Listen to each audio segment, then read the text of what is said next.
Bismillahirrahmanirrahim. Assalamualaikum warahmatullahi wabarakatuh.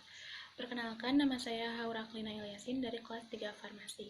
Di sini saya akan menjelaskan bagaimana cara mengevaluasi granul.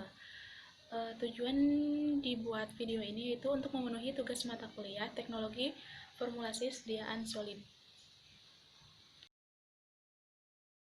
Berikut merupakan parameter-parameter yang harus dilakukan untuk mengevaluasi granul. Yang pertama itu ada uji sifat alir granul, yang kedua ada uji sudut diam, kemudian ada uji kompresibilitas granul, dan uji kelembapan granul. Nah, yang pertama itu ada uji sifat alir. Sifat alir serbuk dapat ditetapkan dengan dua macam cara. Yang pertama dengan cara langsung, dan yang kedua yaitu dengan cara tidak langsung. Untuk yang cara langsung yaitu dengan mengukur secara langsung kecepatan alir sejumlah serbuk atau granul yang mengalir dari hopper, yaitu dengan metode corong dan dengan metode timbang. Ada dua cara pengamatan, yaitu dengan metode manual, yaitu menggunakan hopper flow rate, dan metode komputerisasi, yaitu recording flow meter. Pengukuran sifat alir granul dengan metode corong dipengaruhi oleh beberapa kondisi pengamatan seperti berat granul, diameter corong, ukuran partikel granul, panjang tangkai corong, cara penuangan sampel, dan pengaruh getaran luar. Sedangkan untuk metode yang tidak langsung yaitu dengan mengukur parameter sudut diam. Caranya yaitu dengan meletakkan massa cetak dalam corong alat uji kecepatan alir yang bagian bawahnya ditutup.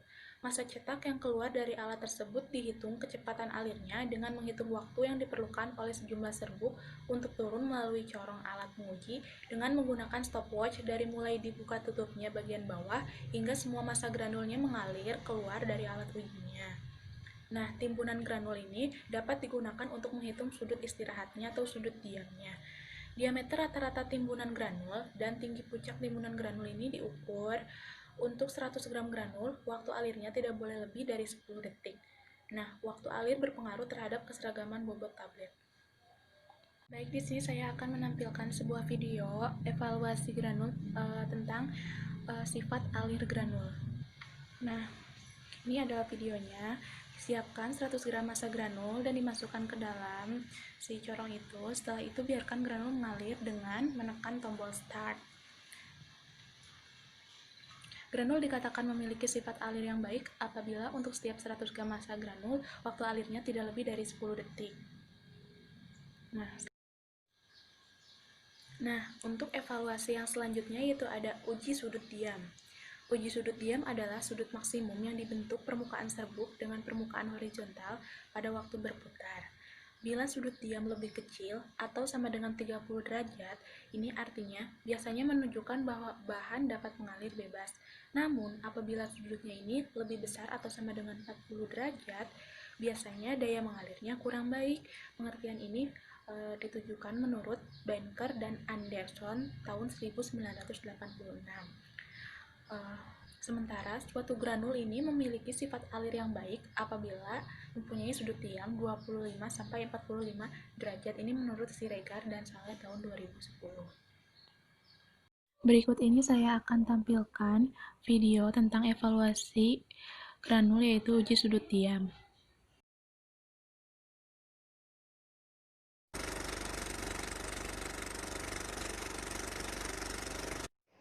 Halo, kita akan melakukan uji sifat alir granul. Jadi uji sifat alir granul ini bisa menggunakan dua metode.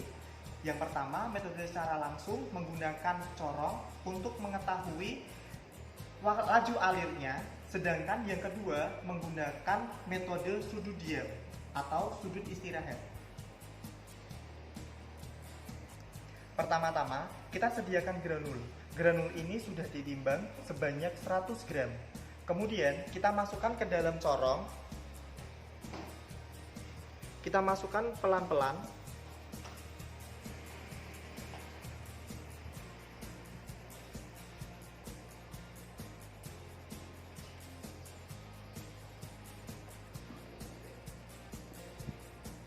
Kemudian corong ini kita buka. Nah, saat membuka corong, kita sediakan stopwatch. Jadi, kita bisa tahu berapa lama granul ini mengalir.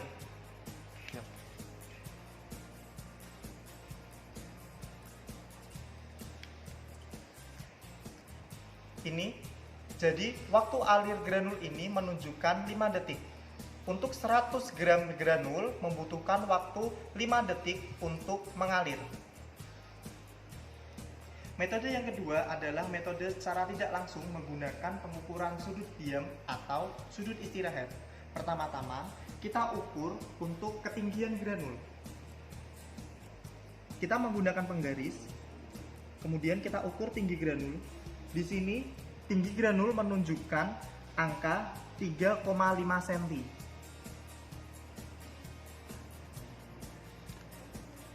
Kemudian, kita ukur diameter granul.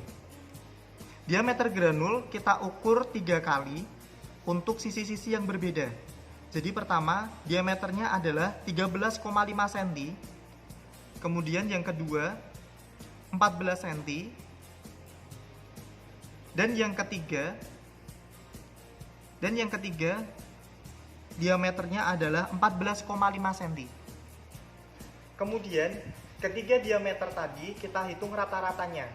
Rata-rata diameter tadi kemudian kita bagi dua untuk memperoleh jari-jari dari lingkaran kerucut ini.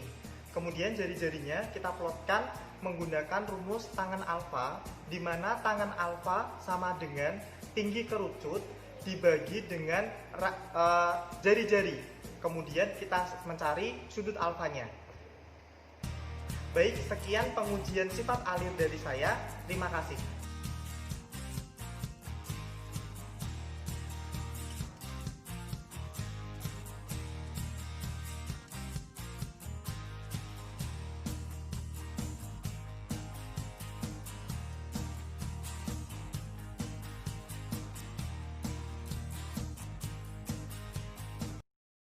Kemudian evaluasi yang selanjutnya yaitu ada uji kompresibilitas.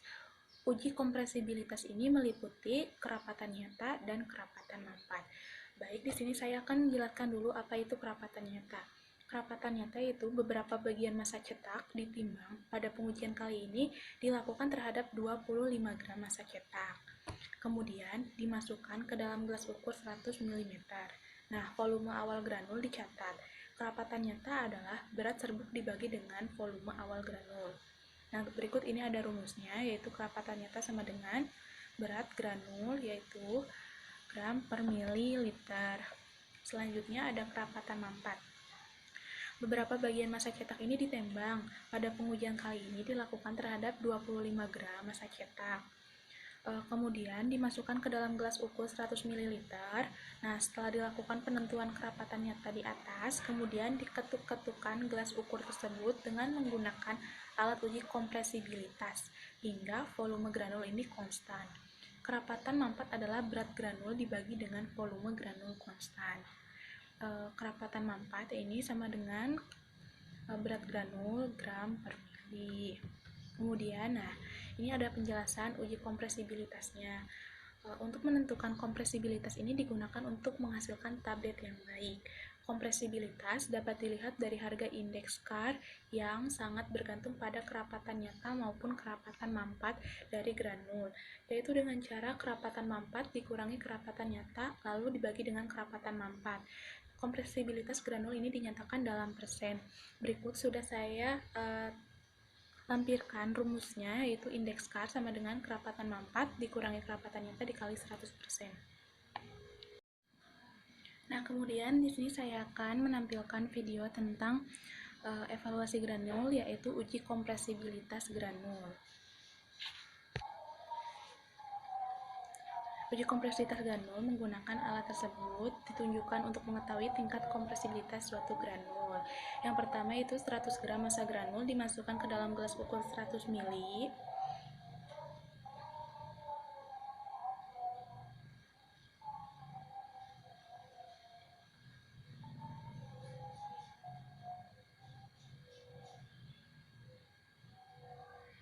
Nah, kemudian ukur volumenya dan catat sebagai V0. Setelah itu, lakukan pengukuran sampai 500 kali ketukan.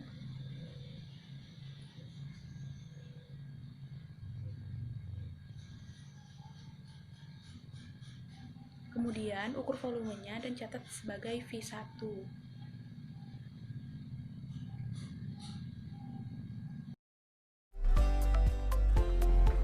Setelah itu, hitung indeks kompresibilitas granul dengan rumus V0 dikurangi dengan V1, kemudian dibagi dengan V0 dan dikalikan dengan 100%. Indeks kompresibilitas dikatakan excellent jika didapatkan nilai sebesar kurang dari sama dengan 10%. Nah, untuk evaluasi yang selanjutnya yaitu ada uji kelembaban granul. Banyak sekali ya teknik yang dapat digunakan untuk mengetahui kandungan lembab dari granul atau serbuk. Namun, metode standar yang biasa digunakan adalah menggunakan oven pengering dengan waktu pengeringan tertentu. Nah, kandungan lembab bisa diukur dengan kehilangan berat dengan adanya pengeringan menggunakan udara panas hingga didapat berat konstan dari bahan yang dikeringkan. Kelembapan di dalam zat padat dinyatakan berdasarkan berat basah atau berat kering. Berdasarkan berat basah, kandungan air dari suatu bahan dihitung sebagai persen berat dari bahan basah. Sedangkan berdasarkan berat kering, air dinyatakan sebagai persen berat dari bahan kering. Nah, yang selanjutnya saya akan menampilkan video tentang evaluasi granul, yaitu uji kelembapan granul. Selanjutnya, uji kelembapan granul menggunakan moisture balance. Uji ini dimasukkan untuk mengetahui kelembaban suatu granul. Nah, yang pertama ditimbang granul sebanyak 5 gram, kemudian tempatkan dalam wadah alat moisture tersebut. Setelah itu nyalakan sampai tercapai suhu 105 derajat Celcius selama 5 menit. Kemudian didapatkan persen kadar air yang stabil dan juga ditentukan sebagai nilai persen LOD atau loss on drying. Mungkin cukup sekian yang bisa saya sampaikan. Mohon maaf bila banyak kesalahan dan kekurangan. Terima kasih sudah menonton video ini. Wabillahi taufiq walhidayah. Wassalamualaikum warahmatullahi wabarakatuh.